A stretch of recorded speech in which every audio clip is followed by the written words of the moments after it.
Buenos días, soy la doctora Lisbeth Rodríguez, actualmente especialista en medicina interna en el Hospital Ezequiel Abadía en Suná.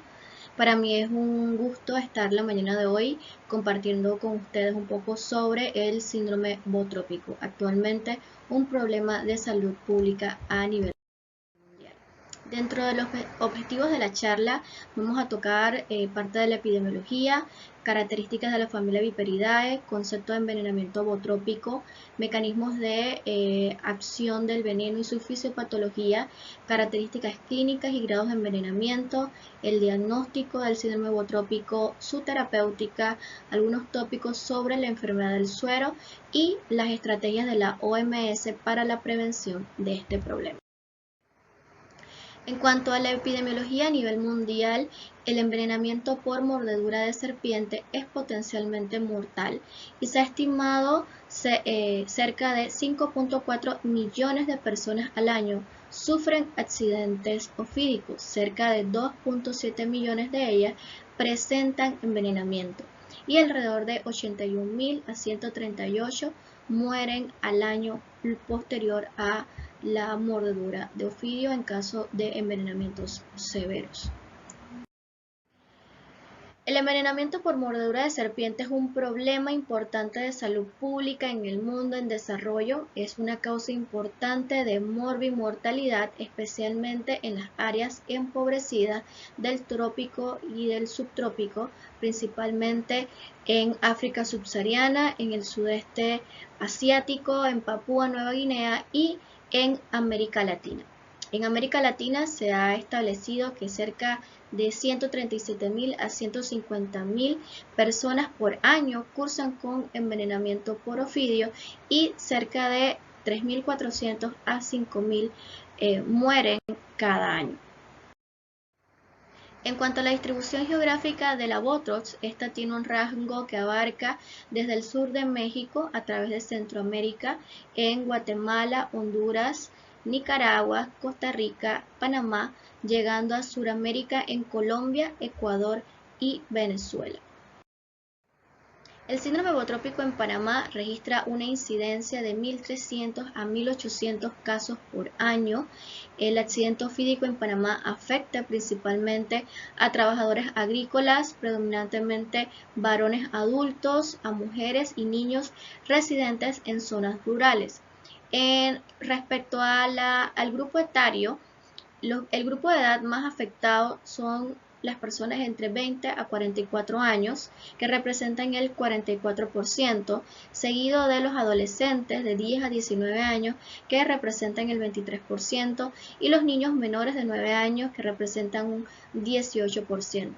Cabe mencionar que el número de accidentes ofídicos presenta un pico estacional en la época lluviosa que abarca de mayo a noviembre, quizás asociado al ciclo de reproducción de la serpiente. También es importante recalcar las zonas corporales más afectadas luego de una mordedura de ofidio, principalmente son las extremidades inferiores en un 82%, seguido de las extremidades superiores en un 15% y ya en menor frecuencia en lo que es las áreas de la cabeza, cuello y tronco es un 3%. La OMS ha establecido que para evaluar el riesgo relativo de cada serpiente divide a las especies más prevalentes de cada país en dos categorías principales para su manejo dentro de las directrices sobre la producción, el control y la regulación de los sueros antiofídicos. En Panamá hay alrededor de 25 especies venenosas, de las cuales el 88% corresponde a la familia Viperidae y el 72% de los casos se da por la Botrops asper. Según la clasificación de la OMS, lo dividen en dos categorías, la categoría 1 y la categoría 2. La categoría 1 es la más alta de importancia en salud pública. Son serpientes muy venenosas que son comunes, causan numerosas mordeduras, lo que resulta en altos niveles de morbilidad, discapacidad o mortalidad y está representada en Panamá por la Botrops asper. En cuanto a la categoría 2, es de importancia médica secundaria, altamente venenosas que pueden causar morbilidad o discapacidad, para la cual no existen datos epidemiológicos o clínicos registrados y están implicadas en una menor frecuencia. En cuanto a la epidemiología, en Panamá, el resuelto ministerial número 268 del 17 de agosto del 2001 establece que el accidente ofídico es de notificación obligatoria en nuestro país, principalmente porque Panamá cuenta con la mayor tasa de incidencia a nivel de Centroamérica. Y esto lo podemos observar en esta diapositiva donde se representa la tasa cruda de morbilidad por accidente ofídico según provincias en los años del 2001 al 2015, siendo las provincias más afectadas las de Coclé, Veraguas y Chiriquí. En cuanto a las características de la familia Viperidae, aparecen en el periodo Cetácico, era cenozoica hace 135 millones de años. Se conocen 2.400 especies, son reptiles ápodos, ectodérmicos o poiquilotermos, de cabeza triangular, pupilas elípticas y foseta loreal termorreceptora.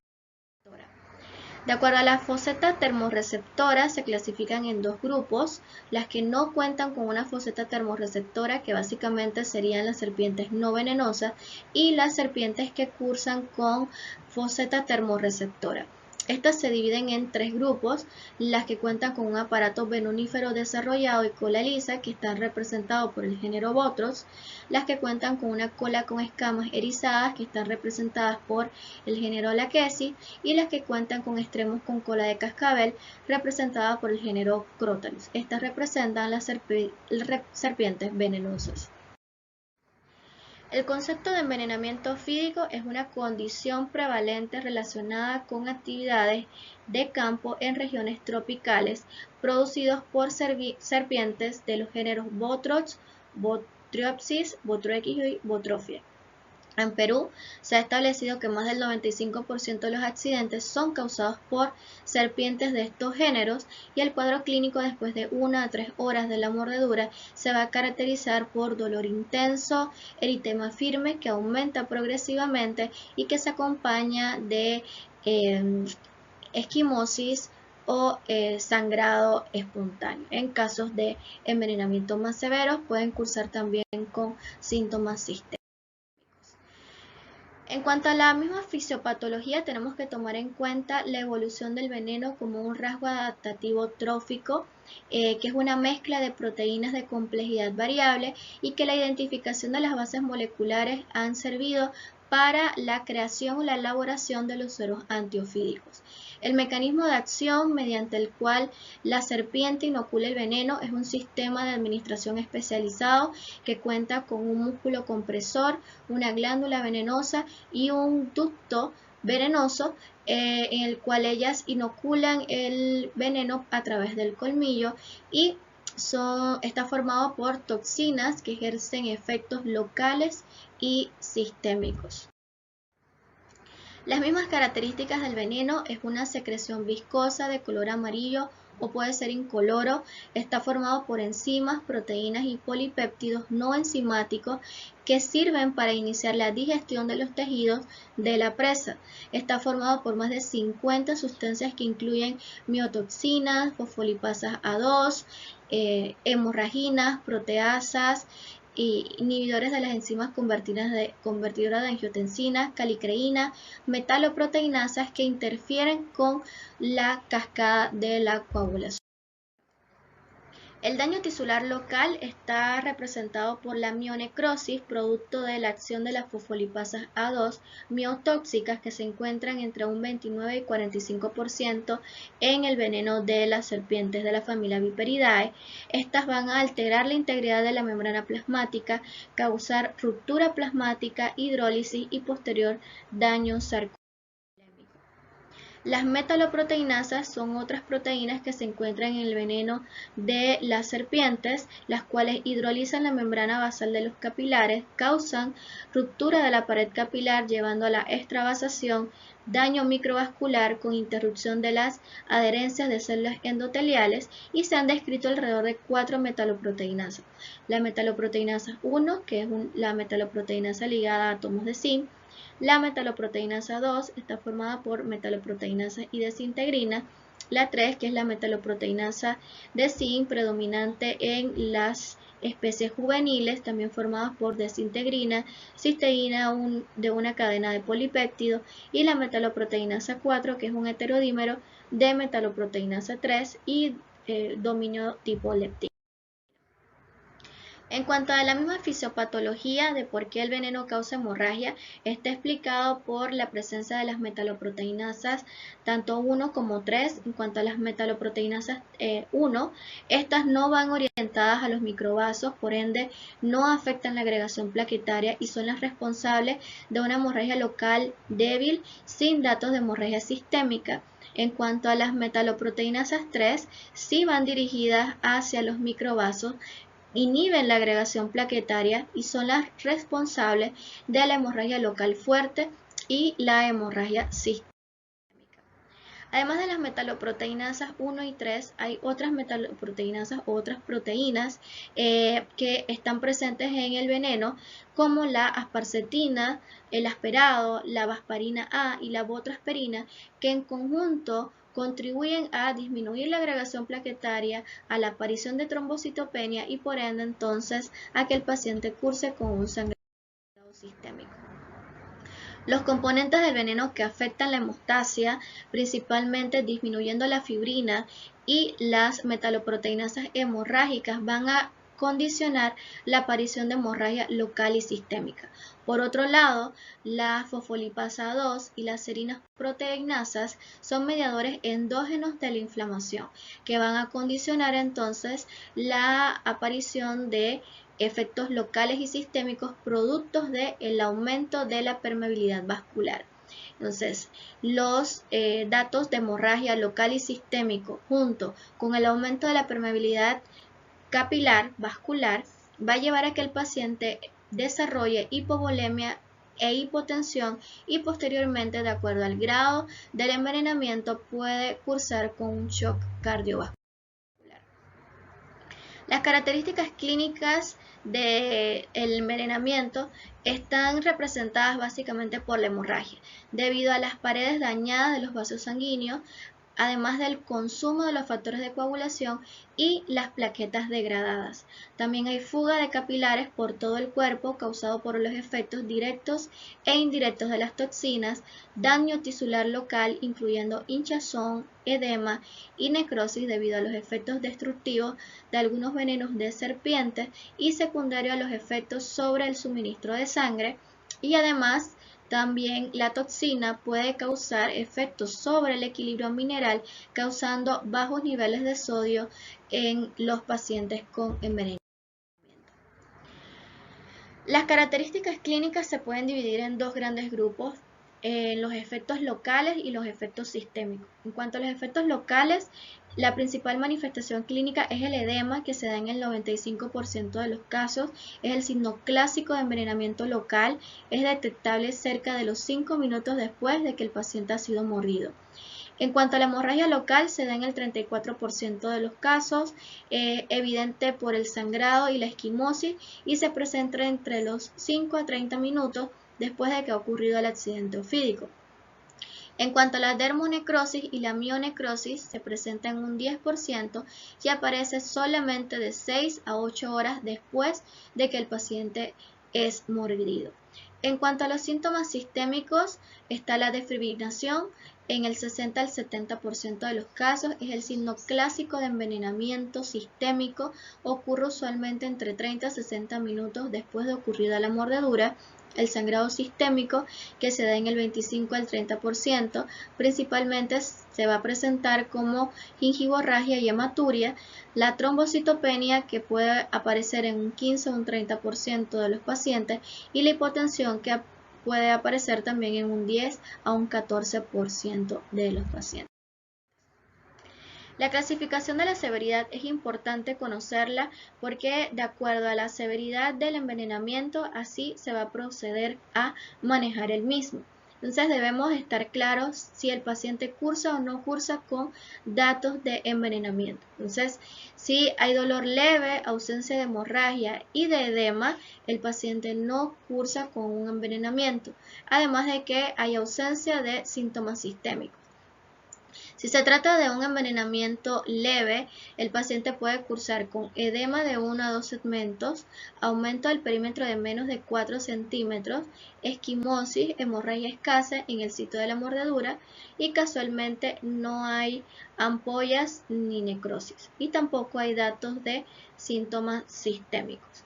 En cuanto al envenenamiento moderado, hay edema en 2 a 3 segmentos, hemorragia local activa, a veces ampollas escasas, no hay datos de necrosis y en cuanto a los síntomas sistémicos el paciente puede cursar con gingivorragia, hematuria, sangrado o grandes esquimosis en sitios de venopunción o heridas recientes sin alteraciones hemodinámicas.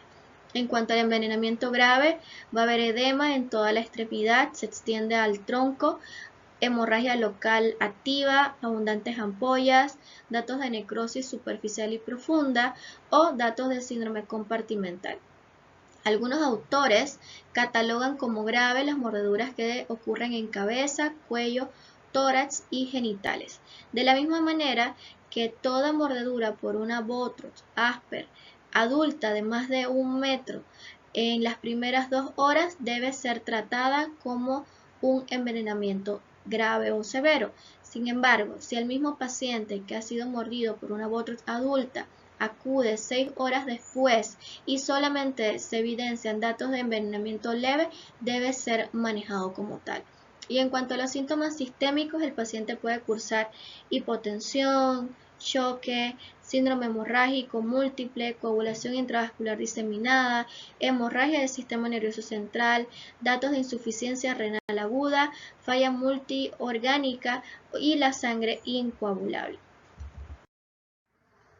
Otra clasificación de la severidad incluye algunos hallazgos de laboratorios, por ejemplo, si es un envenenamiento leve, después de las 6 horas de observación, la reacción local va a ser edema localizado de la zona agredida y no se van a presentar síntomas de compromiso sistémico, ni va a haber variaciones en los laboratorios. En cuanto al envenenamiento moderado, los tiempos de coagulación se van a presentar prolongados, puede haber leucocitosis con neutrofilia moderada con presencia de edema que tiende a extenderse, dolor, esquimosis, puede haber gingivorragia, proteinuria y hematuria moderada. En cuanto a los casos de envenenamiento severo, la sangre es incoagulable a pesar del tratamiento específico inicial. Hay reacción local intensa con edema progresivo, esquimosis, flictenas o esquimosis a distancia. Se puede presentar con hematuria, oliguria y anuria, datos de gingivorragia, epistaxis o melena. Y hay riesgo de shock por colapso circulatorio en las primeras 24 horas. El diagnóstico se puede hacer de forma etiológica, pero esto corresponde a la identificación de la serpiente y esto se da solamente entre el 50 y el 70% de los casos, ya que es difícil que el paciente acuda con el espécimen a los cuartos de urgencia. Sin embargo, es importante tener en cuenta las características morfológicas de la Botrox que lo ven en la imagen, por ejemplo, en la imagen A. Lo que pueden evidenciar son la foseta loreal y la línea postorbital característica de este género, la posición de ataque en la imagen B y el patrón de escamas dorsales con manchas triangulares, y en la imagen C pueden ver un espécimen juvenil con terminación de la cola con fuente de coloración amarilla. En cuanto al diagnóstico inmunológico, determinándola por la concentración de antígenos circulantes de veneno en líquidos corporales como sangre, orina o el contenido de la flictena, usualmente es a través de inmunoensayo, o sea, del método de ELISA, pero solamente este diagnóstico inmunológico está disponible de una forma experimental en nuestros países en Latinoamérica. El diagnóstico más importante, o digamos que el más relevante, es el diagnóstico clínico, ya que es el más útil y va a depender del tiempo de evolución y los síntomas con los que debuta el paciente. Es importante la historia clínica secuencial de los síntomas, deducir la naturaleza y la gravedad del envenenamiento para poder realizar un abordaje oportuno y evitar que el paciente fallezca, y la evaluación clínica rápida incluye la toma de signos vitales, evaluar si hay datos de sangrado sistémico. En cuanto a los laboratorios que debemos solicitar, hay que tomar en cuenta los tiempos de coagulación, el hemograma, evaluar si hay leucocitosis, neutrofilia, anemia o trombocitopenia, los reactantes de fase aguda como la velocidad de eritrosedimentación, la proteína C reactiva que se puede mantener elevada durante 48 horas cuando hay datos de infección, los indicadores de mionecrosis como la CK y la CKMB, que son datos de envenenamiento de moderado a severo, la alteración de las pruebas de función renal con el incremento de la creatinina debido a una isquemia secundaria por disminución del flujo sanguíneo renal, alteración de los electrolitos, y en el urinálisis podemos ver hematuria microscópica como datos de envenenamiento grave. Y bueno, en esta diapositiva lo que trataba de recalcar básicamente eran los hallazgos de laboratorio. Como ya lo mencioné, las pruebas de coagulación sanguínea se deben realizar en el momento en el que el paciente acude al cuarto de urgencia y a las 6, a las 12, a las 24 y a las 48 horas después del inicio del tratamiento con el suero antiofídico. Los tiempos de coagulación en 20 minutos, que es la prueba del EY, es la prueba de bajo costo, es simple y tiene una buena correlación con las concentraciones de fibrinógeno plasmático. Es efectiva en los centros de atención primaria que no cuentan con un laboratorio. Los tiempos de protrombina, de tromboplastina parcial y los niveles de fibrinógeno y dímero D. En cuanto al hemograma completo, evaluar las plaquetas, el 15 al 30% de los pacientes pueden cursar con trombocitopenia. La leucocitosis con neutrofilas se da en el 60-75% de los pacientes que presentan este hallazgo. Puede haber alteración de la hemoglobina y del hematocrito cuando se sospecha datos de colapso circulatorio. En cuanto a los reactantes de fase aguda, como la proteína C reactiva, la velocidad de eritrosedimentación se van a elevar las primeras 48 horas después del tratamiento, y si persisten por más de 3 días, se debe correlacionar con la clínica y otros parámetros de laboratorio orientados hacia alguna complicación infecciosa. Y en cuanto a la química sanguínea, la actividad de la CK y de los electrolitos. Asimismo, como en el urinálisis, se debe evaluar la sedimentación urinaria, los valores de creatinina y la macro y microhematuria, que pueden presentarse en casos moderados a severos. El hallazgo de cilindros hemáticos en el sedimento urinario es un indicador de glomerulonefritis, una complicación del envenenamiento severo. Y en cuanto a la saturación de oxígeno, se recomienda en los casos severos en vez de la toma de gases arteriales debido al riesgo de hematoma, debido a la misma fisiopatología del veneno de las serpientes. Y hablando un poquito más sobre lo que es el suero antiofídico, en 1894 Albert Calmet desarrolla el primer suero contra venenos de serpientes usando el suero de caballos inmunizados, que se conoce como el suero de Calmet. 100 años después todavía seguimos desarrollando este tipo de tratamiento. Y bueno, en Latinoamérica hay una larga tradición de la producción de antivenenos desde que el Instituto de Butantan en Brasil fue el pionero a inicios del siglo XX, y actualmente se producen antivenenos en Argentina, Bolivia, Brasil, Costa Rica, Ecuador, Perú, México y Venezuela. Costa Rica produce antivenenos para el tratamiento de envenenamiento por mordedura de viperidos y corales desde el año 1967. Esfuerzo que se consolidó con la creación del Instituto Clodomiro Picado en 1970 en la Universidad de Costa Rica. El antiveneno polivalente producido por dicho instituto es preparado para inmunizar caballos con mezcla de venenos que incluyen la Botros asper, Crotalus Thymus, anteriormente clasificada como Crotalus turisus, y la Lachesia stenorfi de Costa Rica. Seguimos. En cuanto a las características del suero antiofídico, es eficaz en los accidentes causados por las 52 serpientes venenosas que se encuentran en Centroamérica, excepto las serpientes de cascabel sudamericana, corales y las serpientes de mar. Se debe mantener en refrigeración de 2 a 8 grados Celsius y debe ser administrado por vía endovenosa. El suero antiofídico polivalente es a base de inmunoglobulinas equinas, el cual 1 ml neutraliza alrededor de 3 miligramos de Botros asper, 2 miligramos de Crotalus turisus y 3 miligramos de Lachesia stenorfi y Acrocorda.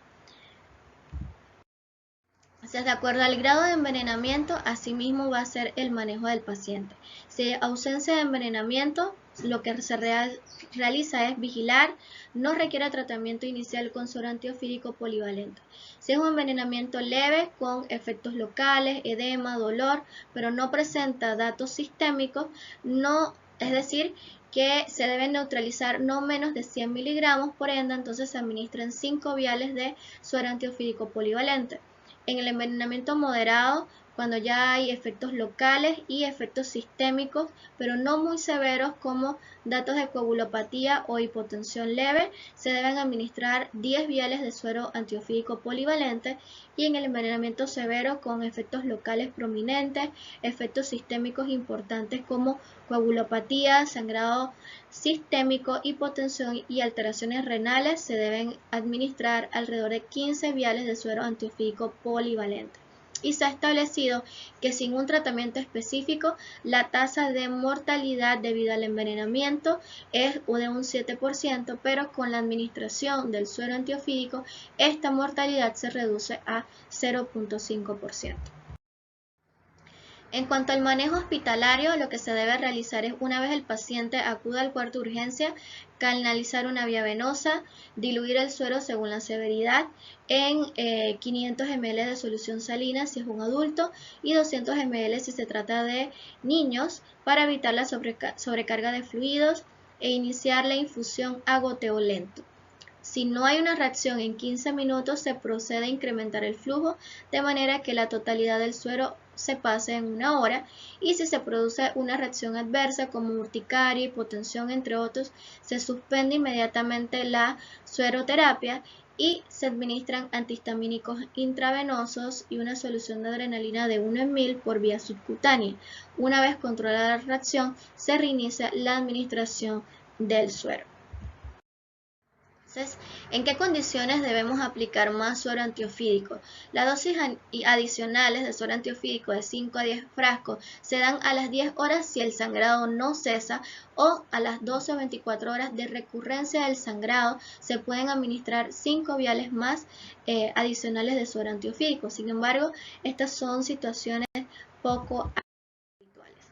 En cuanto a las complicaciones, tenemos la lesión renal aguda, que se da en el 11% de los pacientes, puede ocurrir hasta 1 semana después del envenenamiento y se da principalmente secundaria a la degradación proteolítica de la membrana basal, a la presencia de microtrombos en la microvasculatura renal, a la disminución del flujo sanguíneo renal, y también puede aparecer rhabdomiólisis, principalmente por el efecto de la fosfolipasa A2, que es miotóxica y causa deposición o depósitos de la mioglobina en los túbulos renales, condicionando entonces la aparición de la lesión renal aguda.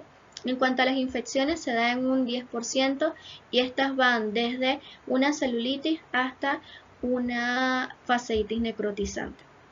También se han descrito abortos en embarazadas en un 5% de las pacientes.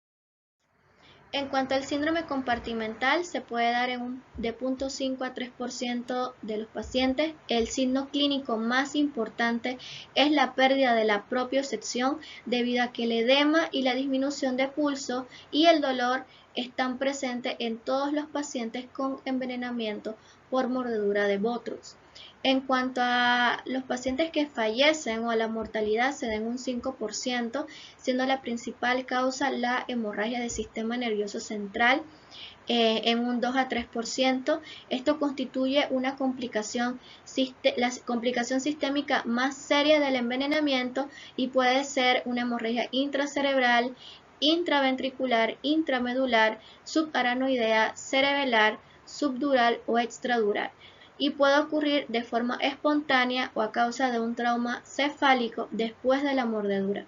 Los signos clínicos van a variar de acuerdo a la localización del sangrado, así como datos de parálisis, signos de déficit sensitivo, convulsiones, hipertensión intracraneal, pérdida de la conciencia y signos de irritación meningia.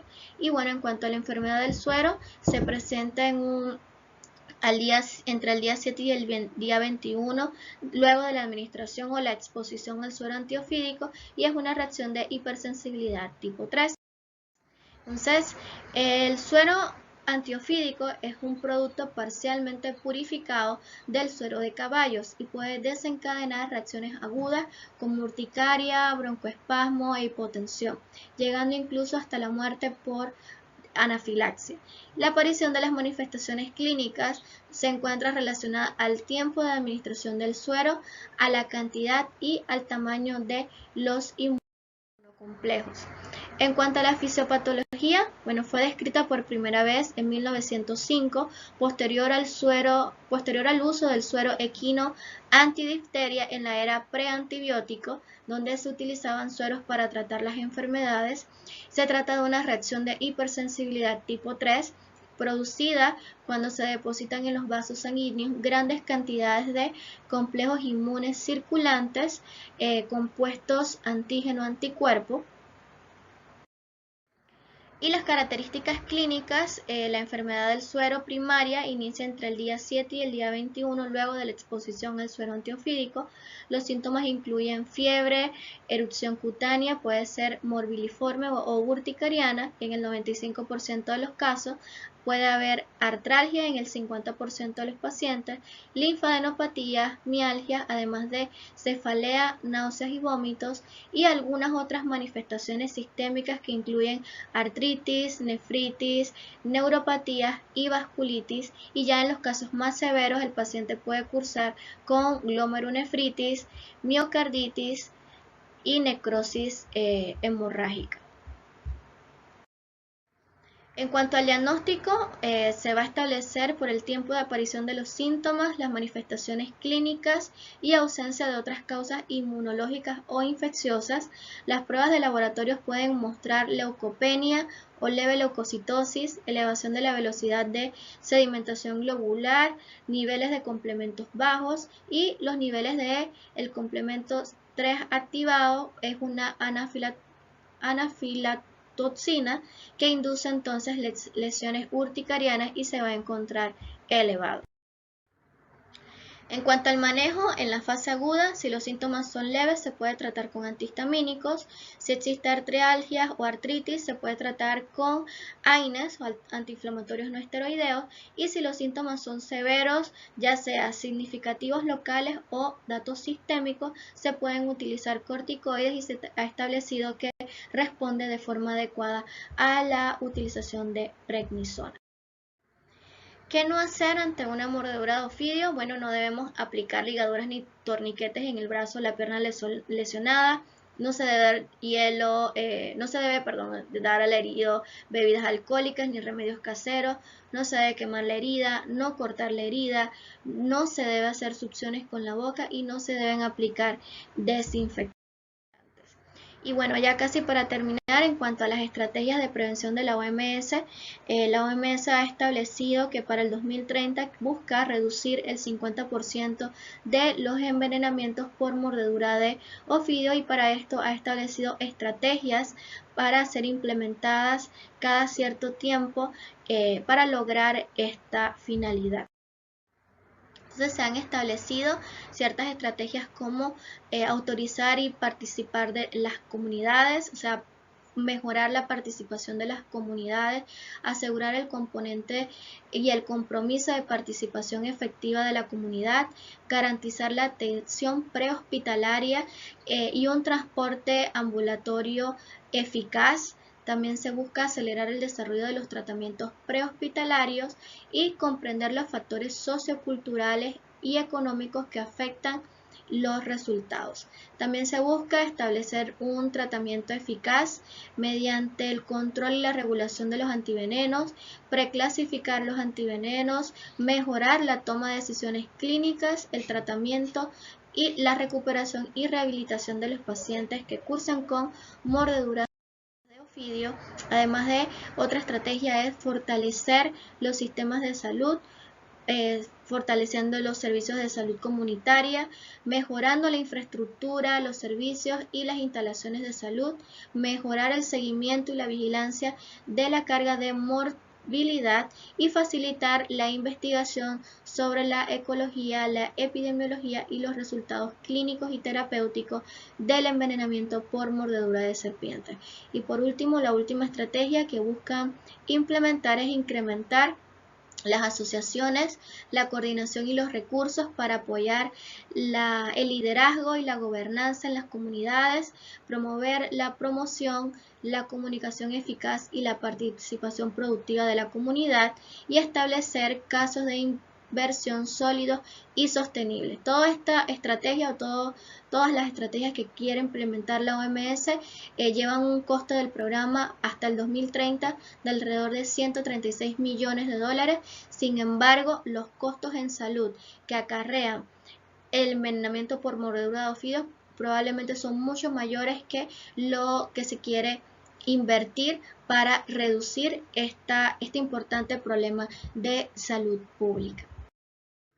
Y bueno, ya para terminar, es importante recordar que el síndrome botrópico es un problema de salud pública, es de notificación obligatoria en nuestro país.